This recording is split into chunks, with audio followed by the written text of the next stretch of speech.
Over the course of the Final Fantasy VII Remake, the party has a lot of interactions with the man with the best hair in gaming, Sephiroth. But these interactions are split among what, according to the Ultimania, is 4 different types or versions of Sephiroth interactions. While I accept that this is the case, the Black Cloaks, the Illusions, the Memories, and the Unknown Sephiroth, I don't think that they break down quite as simply as that. The Memory Sephiroth is the only one that I'd class as simple, as it is purely just a memory. Cloud's memories are broken still at the point that we've reached so far, but that's just his perspective of the memory being skewed. It is still just, plain and simply, a memory. The next simplest one, I believe, is the Unknown Sephiroth.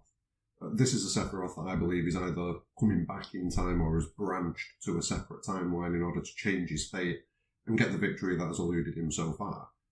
I'll go over this a bit more in the video in the top right hand corner. Now for me, this Sephiroth is the one that we last saw at the end of Advent Children.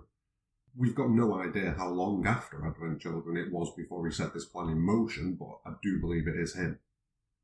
There is the possibility that this Sephiroth is also free of Jenova's will and control, and has potentially absorbed her in the same way that he seems to entirely absorb the Whispers at the end of the remake, but we'll come back round to that a bit later. Now as it stands, that's half of the Sephiroth interactions easily accounted for and out of the way. You've got the Memory Sephiroth, which only exists in Cloud's mind, and then you've got this Unknown Sephiroth, which you only directly interact with in the final section of the game once you go through that portal. But then the water gets a bit muddier.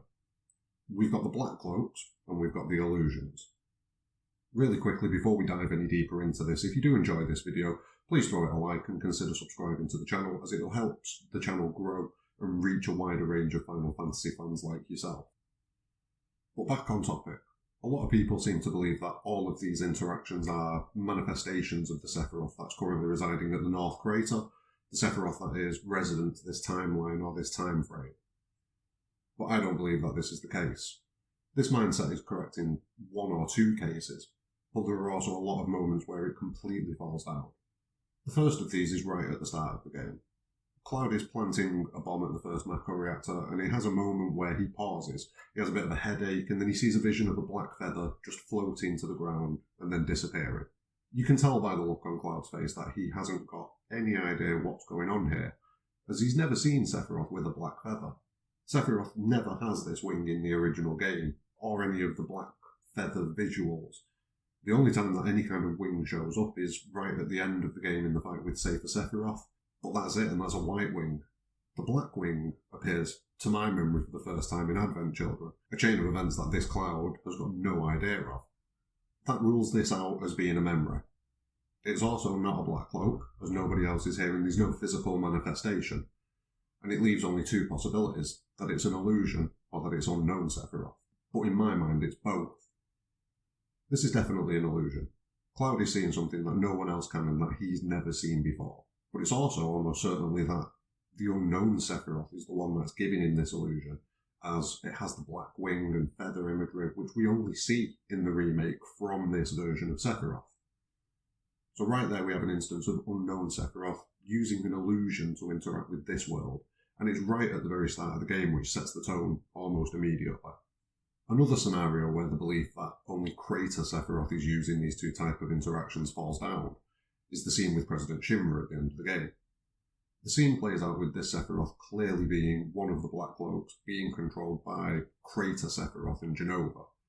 The imagery is very different to every other meeting that we have with Sephiroth in the game. It hints to me that this is very possibly the first time that the party has actually interacted with this Sephiroth. After the fight with Jenova, however, another Black Cloak appears as Sephiroth. This one, for me, is almost certainly the Unknown Sephiroth controlling one of the Black Cloaks in order to rescue the other Black Cloak. Now, I have no idea why he's doing this, but it's clear to me that this is not a Crater Sephiroth / Jenova control cloak like the previous one. The imagery is entirely different and is more in line with every other interaction that we've had with Sephiroth in the game. I also believe that this Black Cloak being controlled by Unknown Sephiroth is the one that we see in the drum. If at this point we'd seen the Crater Sephiroth / Jenova Black Cloak in the drum, we'd have probably had that Jenova fight there rather than at the end of the game, well, at the end of the chapter in the President Shinra scene. What I think is going on here is that unknown Sephiroth is driving the party away from Jenova, and is therefore allowing Crater Sephiroth to carry out his plan as he does in the original Undisturbed. When the party get back up to Jenova's containment chamber, she's gone. And that's because unknown Sephiroth, using a black cloak, the same one that we probably see at the end, has driven the party away and allowed Crater Sephiroth to go about his plan as he does in the original. Personally, I believe most of the interactions that we have with Sephiroth throughout the entire remake are with this unknown Sephiroth, just manifesting himself in different ways, trying to tweak the timeline here and there, but also supporting Crater Sephiroth or Jenova to some unknown end. In the original game, Palmer doesn't see Sephiroth until the moment that he kills President Shinra. However, in the remake, he sees a Black Cloak Sephiroth far earlier, just after the Shinra tour where Sephiroth gives Cloud an illusion vision. Again, I believe both of these instances are this unknown Sephiroth. This makes me believe that while we may have two Sephiroths active in the game, I don't think either one of them can physically manifest themselves without the Black Cloaks. In the instance of Crater Sephiroth, this is a limitation that we already knew of. With unknown Sephiroth, it's pretty much the same reason. He still doesn't have that physical essence anymore. The only time that you'll directly fight and meet this version of Sephiroth is once you enter the portal at the end of chapter 18. Even the instance on the highway where you see Sephiroth before the portal is listed as an illusion, but it's also quite clearly the unknown Sephiroth. Aerith hints to this by telling him that he's wrong and that he shouldn't be here. In the Japanese vocalization, Barrett says something along the lines of "you again," referring to the Sephiroth that stabbed him when he sees Sephiroth in the Shinra building. But Aerith knows that this isn't the case and subsequently corrects him. And this is why once you go through the portal, Sephiroth's powers and abilities go through the roof. The party have now entered into a realm where he can manifest with far more power than previously. Maybe this is still using the Black Cloak that he used on the highway and in the Shinra building, or maybe this is Sephiroth being able to manifest himself directly due to where, or maybe when, they are. And where they are could easily be a post-Advent Children Midgar, but that's just speculation. Either way, he was certainly toying with the party at this point. He could have wiped them with very little difficulty if he desired it. But it seems that he still needs Cloud. For what reason is unsure, or at least not entirely confirmed. It's probably still the case that he needs Cloud to remember him in order for his existence to continue. Although I wouldn't be surprised if Sephiroth has found a way around this. And maybe that leads into what his end goal is. He has a plan to regain a physical form, but he needs to manipulate Cloud again to facilitate this end goal. Another possibility is that Zack's survival ties into this in some way. It's all up in the air and possible at this point, but it's a very interesting thinking point. It's also possible that this is why he saved Crater Sephiroth / Jenova after the fight in the Shinra building. He may need the body or the connection with Jenova in order to further his plan. Now, as an interesting aside, it's at this point that Sephiroth in the portal changes how he references himself. Before his interactions with Jenova, Sephiroth always referred to himself using the pronoun ore, at least in the Japanese. But from the point that he interacts with Jenova, this then changes to Watashi. Now, there are some subtle differences between the two, but they break down mainly into formal and informal, superior / condescending sounding and neutral sounding for Watashi and ore respectively. There is also a slight gender aspect on it, but it's not so much limiting the words to a gender like you might see in other languages like French, but it's more a usage trend. More often than not, men will use ore in informal speech and Watashi in formal speech, where women will tend to use Watashi in both instances. Now, I am going off my limited experience with spoken Japanese from martial arts training that I've done and animes that I've watched and mangas that I've read, as well as some Google searches to kind of dig a little bit deeper on the trends. I may have got this slightly wrong, and I do apologise if that's the case, but it seems like this is how it is. The fact that this terminology changes once Sephiroth has absorbed the Whispers and their power opens up a few interesting possibilities.